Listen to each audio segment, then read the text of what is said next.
In light of Kamala Harris's presidential campaign, Harris seeks to gain the votes of Oakland, California citizens and Americans nationwide through her inspirationally proactive speech. In order to persuasively convey her adequacy and capability as future president, Harris implements abstract and dramatic diction, the rhetorical appeals, and repetition. This is Kamala Harris's Oakland speech, a rhetorical standpoint.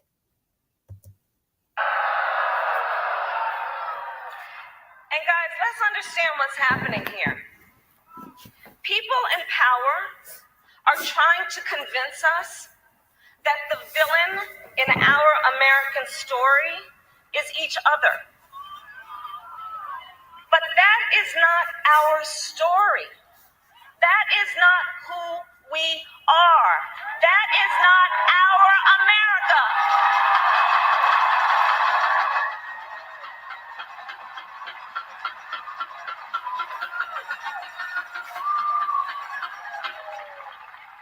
You see, our United States of America is not about us versus them. It's about we the people.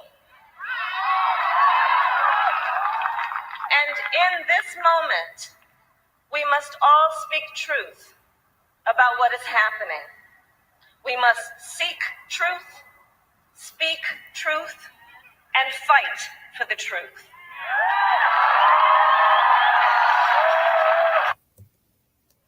Throughout the entirety of her speech, Harris uses abstract and dramatic diction to address certain beliefs and topics in the United States. First, Harris uses abstract diction to touch on a very familiar belief specific to America. We are here knowing we are at an inflection point in the history of our world. We are at an inflection point in the history of our nation. We are here because the American dream and our American democracy are under attack and on the line like never before. Harris mentions the American dream and American democracy, then goes on to elaborate on what she believes is the true meaning of each concept.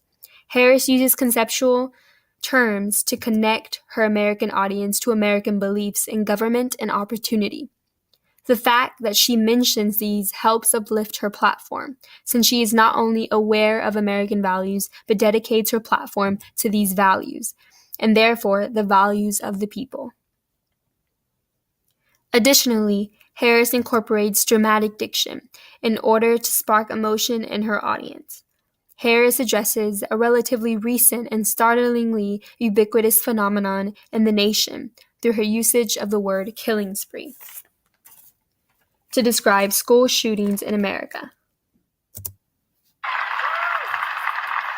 America where every parent can send their children to school without being haunted by the horror of yet another killing spree. Harris's use of this word serves to jolt her audience and increase their consciousness on the issue through emotion.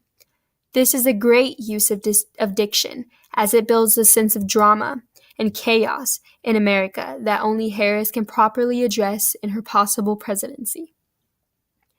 Apart from her stylistic choice of diction, Harris also includes the rhetorical appeals in her speech to demonstrate her awareness and evoke emotion. First off, Harris uses logos in vocalizing a startling statistic on the economy and the financial inequity for women. And let's speak another truth about our economy. Women are paid on average 80 cents on the dollar, Black women 63 cents, Latinas 53 cents.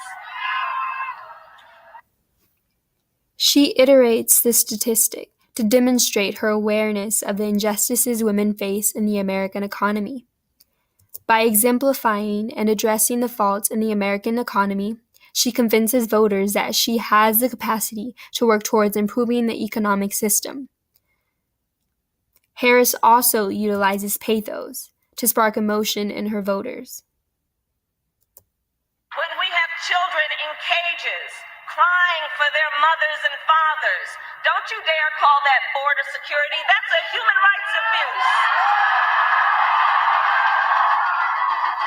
And that's not our America. This creates a vivid image of injustice and abuse.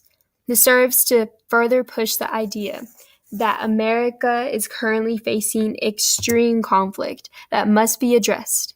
The sentimental value in Harris's claims help persuade Oakland residents and the nation at large that they need a president like Harris for the sake of justice.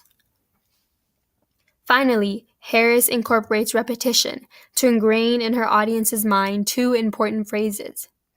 After enumerating the current problems in America, Harris also addresses the criticism and condemnation that her administration and aspirations to solve these problems will face. We know what the doubters will say. It's the same thing they've always said. They'll say, it's not your time. They'll say, wait your turn. They'll say, the odds are long. They'll say, it can't be done. The repetition of they'll say serves to make explicit the struggles Harris and fellow dreamers for a better America will face. This builds the sentiment that there are obstacles to surpass and battles to fight, demonstrating to the audience that Harris is aware of the fight she'll have to endure. However, Harris then states through further repetition that those limits aren't final and forever. We can achieve the dreams of our parents and grandparents. We can heal our nation. We can give our children the future they deserve. We can reclaim the American dream for every single person in our country. And we can restore America's moral leadership on this planet.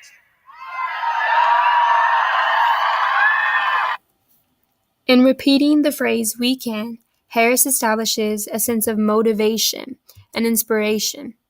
This reinvigoration of hope and determination persuades voters that there is a solution to American problems, and that is through voting for Harris as president. Throughout the entirety of her speech, Kamala Harris actively seeks to persuade her audience that she is the best candidate for the presidency. In doing so, Harris reinforces her speech with abstract and dramatic diction, the rhetorical appeals and repetition to hopefully convince her audience to vote for her as President of the United States of America.